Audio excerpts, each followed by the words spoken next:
ada klien kami gitu ya, mau menerapkan LLM untuk use case mereka lah. Ada macam-macam kan, bisa itu jadi salah satu use case-nya adalah bagaimana saya punya sekian banyak dokumen dicari dengan lebih mudah, disimpulkan langsung gitu. Dia mengguncang apa? Karena kan kita tahu kan semacam OpenAI itu kan katanya sudah sangat powerful gitu. Dan dia dianggap paling bagus ya, O1, O3 gitu ya. Namanya macam-macam itu ya, tapi itu nanti ada yang untuk apa?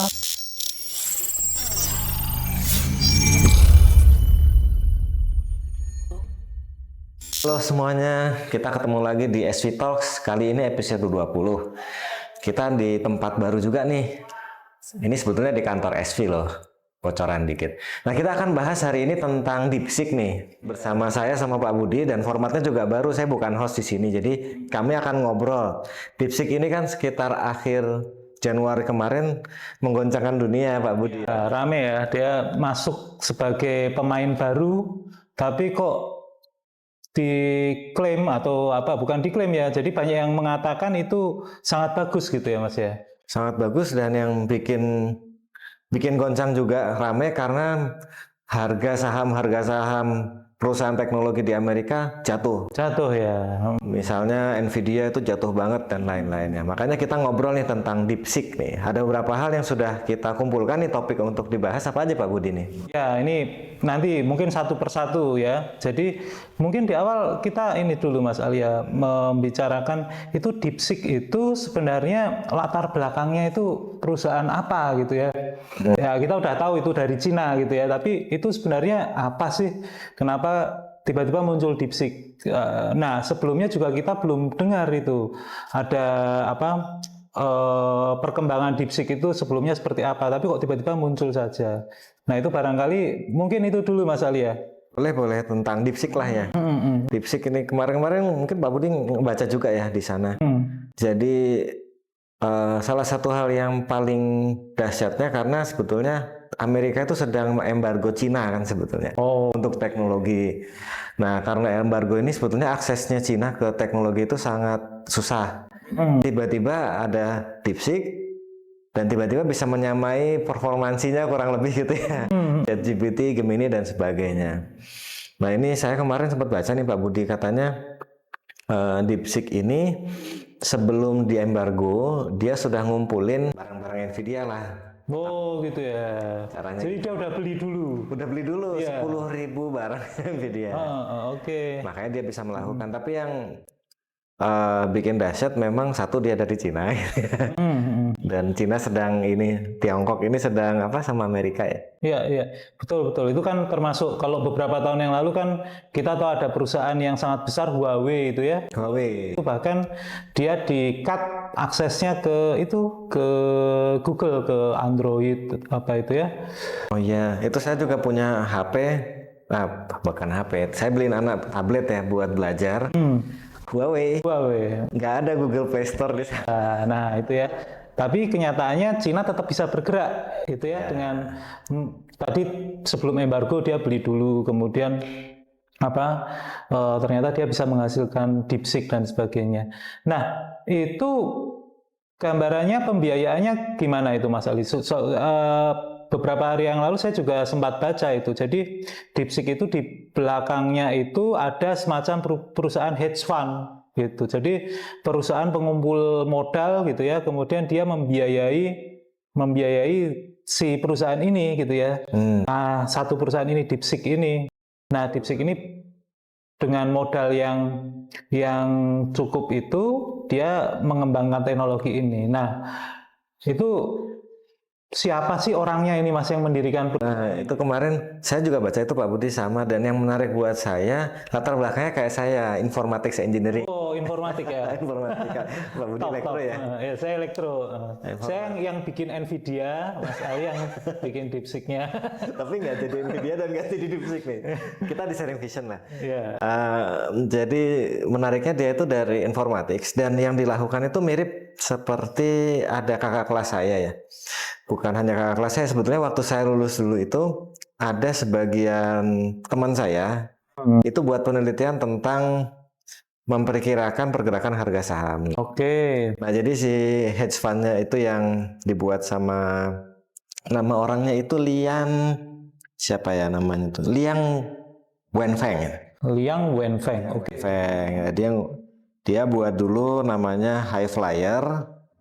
Itu dengan algoritma, istilahnya algorithmic trading. Nah, Oh, itu mungkin ya. Jadi kalau kita mau jual beli saham, nanti si algoritma itu kita gunakan untuk mengguidance kita ya. Kapan kita beli, kapan kita jual gitu ya. Dia berbasis AI juga, gitu ya Mas betul ya. ya. Istilah umumnya kalau zaman waktu itu belum terkenal istilah AI lagi ya. Mungkin itu akan dibahas Pak Dim di buku selanjutnya, juga ada masa cold. Ya.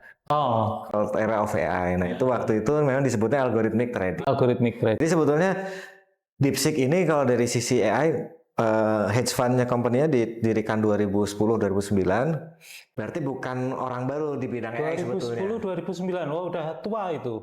Udah awal itu ya. Tapi DeepSeek sendiri baru didirikan 2020. 2020. Ya, itu latar belakang sih. Silahkan kalau pemirsa nanti mau melihat sendiri lah, itu menarik ya kita melihat bahwa ya tetap saja walaupun DeepSeek ini katanya, nanti mungkin pembahasan selanjutnya Pak Budi, katanya dia lebih ringan, lebih murah untuk di training, tapi tetap perlu modal besar gitu.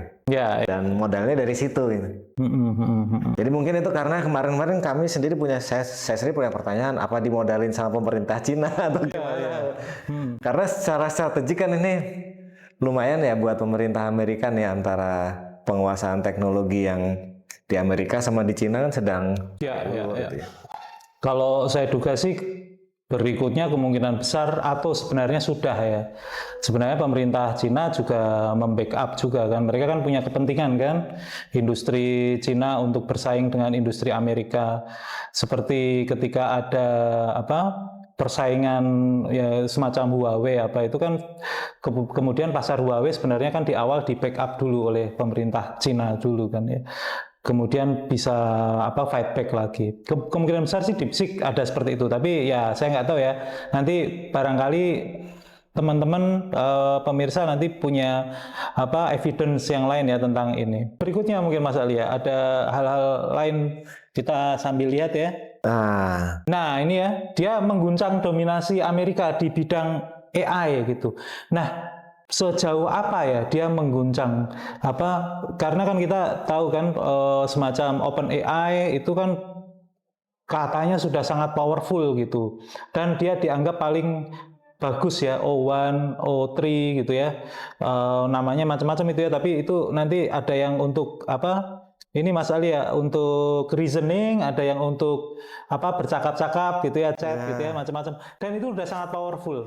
Nah, jadi sebetulnya ini sih Pak, kalau saya melihat ini kan, mungkin pertanyaan ini tuh muncul sebetulnya dari ini sih. Kalau kita lihat sebelum tahun ini Pak, sebut mungkin Pak Budi sebelum muncul DeepSeek lah. Iya. Pak Budi, kalau saya tanya, kalau mau chatting LLM ya, atau kita mau nanya yang semacam ChatGPT lah, itu siapa aja Pak? Nah, kan saya biasanya sering menggunakan itu Copilot, dulu namanya Bing. Ya, Bing Microsoft ya, Copilot. ChatGPT jelas lah ya. ChatGPT jelas ya, ChatGPT awal-awal kan dia ya. Terus habis itu Copilot, kemudian Gemini. Ya, karena muncul di Google Search saya. Hasil. Terus terakhir yang rame waktu itu Meta, masuk ke chat kita mengganggu itu sebenarnya. Saya nggak suka itu sebenarnya. Jadi dia masuk ke chat, mudah sekali diakses gitu. Nah, ini sekilas ya, kalau yang saya lihat yang cukup oke itu Copilot ya. Sebenarnya ada plus minus lah ya.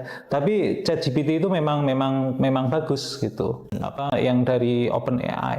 Nah, itu semuanya Pak dari Amerika. Dari Amerika. Dan ada satu masalah gini, kemarin waktu ada klien kami gitu ya, mau menerapkan LLM untuk use case mereka lah. Ada macam-macam kan, bisa itu jadi salah satu use case-nya adalah bagaimana saya punya sekian banyak dokumen dicari dengan lebih mudah, disimpulkan langsung gitu. Wow, menarik itu ya. Nah, salah satu problemnya karena ini di Amerika semua, datanya harus ditransfer keluar. Jadi mereka punya dokumennya dengan terpaksa kalau mereka mau pakai itu dengan terpaksa dokumennya ya terpaksa diakses, kan? ada informasi yang Informasi yang keluar. negeri. Oke. Nah ini jadi satu masalah di Indonesia kan kita sudah punya aturan, ada sebagian data memang harus di Indonesia, nggak boleh disimpan di luar dan lain-lain, dan juga ada PDP ya, perlindungan data pribadi, auditor dan lain-lain. Di sini tuh pandangannya untuk melindungi harus ada di sini gitu masih ya, seperti itu. Nah ini jadi satu hal yang menyulitkan ketika semua vendor itu, semua penyedia LLM di luar, di Amerika, dan mereka masangnya kalau diskusi waktu itu nggak ada server yang di Indonesia. Ya. Nah, DeepSeek tiba-tiba muncul dan dia tiba-tiba setara. Dan ini bukan dari Amerika, dari Bukan Cina. dari Amerika, dari Cina. Nah, Cina ini kecenderungannya kan kita bisa lihat ya, ketika ada pengembangan infrastruktur di Indonesia dan sebagainya, diminta alih teknologi itu gampang. Oh, saya dengar juga ini Mas, DeepSeek itu katanya skemanya dia juga open source. Open jadi ingat itu Pak, dulu OpenAI, kenapa sih namanya OpenAI? Dulu itu karena open source awalnya. Dia proprietary ya. Dulunya open source Pak. Dulunya open source. GPT 1, 2 itu kan dibuka ya. GPT 3 masih bisa ya setengah-setengah lah ya, udah setengah-setengah. Tapi kesini kan proprietary. Ya. Nah ini powerful juga ya. Dia dari sisi kinerja, kita sebut aja, kalau saya biasanya dari sisi kecerdasan gitulah ya, itu bisa bersaing gitu. Dan dia open source. Berarti kalau open source itu kita bebas menggunakan, kemudian nanti mengembangkan lebih lanjut. Catatannya nanti kita harus open source juga ya Mas ya. Skemanya ngikutin itu. Tergantung sih Pak. Tergantung juga ya. Open source ada. Ini yang model-model AI kebanyakan open source-nya itu MIT license. MIT ini free, betul-betul apa ya istilahnya? Istilahnya itu yang lisensi ini tidak mengharuskan kelanjutannya juga. Oh gitu. Nah, kalau di open source ada GPL. GPL itu kalau kita mengextend ini atau menggunakan ini harus GPL lagi. Kalau MIT itu copyleft license istilahnya, betul-betul copyleft. Silakan diapakan gitu. Oke. Nah, yang kalau teman-teman pemirsa mau melihat ya, buka aja huggingface.co ya, .co.com ya. Saya agak lupa, huggingface.co. Nah, itu publikasi semua model-model AI terbaru termasuk LLM yang open di sana. Ada dua level openness dari AI, open model dan open code. Bisa jadi ada yang open model saja, nggak open code untuk misalnya bagaimana sih saya mentrainingnya, bagaimana saya melakukan. Nah, open code ini ada juga yang sedikit aja, maksudnya open arsitektur gitu ya. Nah ini kan Pak Budi kita sempat ngobrol, saya tuh nyari-nyari kan di DeepSeek dan lain-lain dapat nih dia pakai berapa parameter di modelnya. Itu yang bisa kita ini bayangkan. Ya kita lihat juga nih. Itu yang dari sisi masalah tadi yang open Pak. Saya nggak ketemu ChatGPT 4, kemudian apa yang dari OpenAI O1 dan sebagainya, sebetulnya berapa parameter nggak dibuka itu Pak? Ya, bahkan jumlah parameternya juga tidak dibuka gitu ya Mas ya.